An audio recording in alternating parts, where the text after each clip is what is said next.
तो हेलो दोस्तों, उम्मीद है कि आप लोगों को मेरी ये कहानी वीडियो पसंद आ रही होगी। मेरे आज के कहानी का शीर्षक है तेरी मेरी कहानी। तो चलिए शुरू करते हैं। प्रीतमपुरा नामक गांव में एक मनोज नामक व्यक्ति रहा करती था, जिसकी शादी एक सरोजा नामक लड़की से होती है। लेकिन सरोजा शिव जी को बहुत मानती थी, दिन रात उनकी पूजा किया करती थी। लेकिन एक दिन मनोज का देहांत हो जाता है। मनोज बहुत जल्द ही परलोक पर सिधार जाता है। इस वजह से जो सरोजा है वो बहुत ज़्यादा दुखी रहा करती थी। बोलती थी, मैं तो 16 सोमवार का व्रत रखी थी ताकि मुझे एक अच्छा पति मिल सके, और मुझे पति मिला भी सबसे अच्छा। तो आप शिव जी उन्हें क्यों सबसे पहले उन्हें क्यों ऊपर बुला लिए? अब मेरे साथ ऐसा क्यों किए शिव जी, मेरे साथ ऐसा क्यों किए? ऐसे कह के वो दिन रात रोया करती थी, दिन रात रोया करती थी। जिस वजह से शिव जी को भी अच्छा नहीं लगता है कि उनकी सबसे सच्ची भक्त इतना रोए या फिर परेशान हो। जिस वजह से शिव जी उसके सपने में आते हैं और कहते हैं कि तुम्हारे लिए कोई और था जिससे तुम्हारी शादी होनी थी। मैंने तुम्हारे लिए कोई और लड़का सोचा था। इस पे सरोजा की नींद खुल जाती है और सरोजा बोलती है, लेकिन नहीं, मेरे लिए जो भी था मैं उन्हीं अपना भगवान मानती थी और उनको पूजती थी। मुझे उनके में ही शिव जी दिखते थे, मेरे भगवान दिखते थे। इस पे शिव जी को अत्यंत दुख होता है कि उन्होंने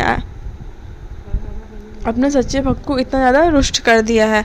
तो वो शिव जी यमराज जी से बोलते हैं, क्या आप उसके पति मनोज को फिर से धरती पे वापस भेज सकते हैं?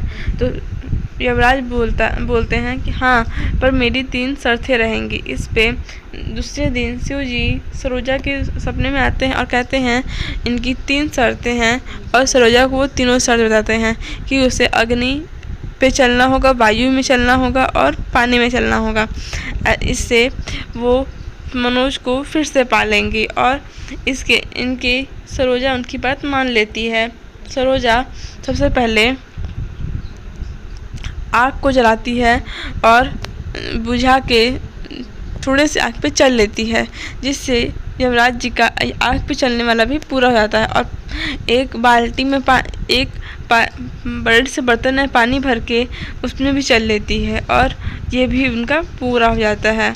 और फिर जब बारी आती है हवा की, तो उस पर सब यमराज हंसने लगते हैं कि तुम अब ये कैसे पूरी करोगी। इस पे उसकी मदद शिव जी कर देते हैं। वो अपने मन में बोलती है, शिव जी मेरी मदद करिए। इस पे शिव जी उसकी मदद करते हैं और उसके अंदर थोड़ी शक्ति डाल देते हैं, जिस वजह से वो हवा में चलने लगती है। और यमराज इसे देख के वो बहुत खुश होते हैं और बोलते हैं, ठीक है, तुम शिव जी की सच्ची भक्त हो तो मैं तुम्हारा पति तुम्हें वापस करता हूँ। और फिर उसे सरोज को मनोज वापस मिल जाता है।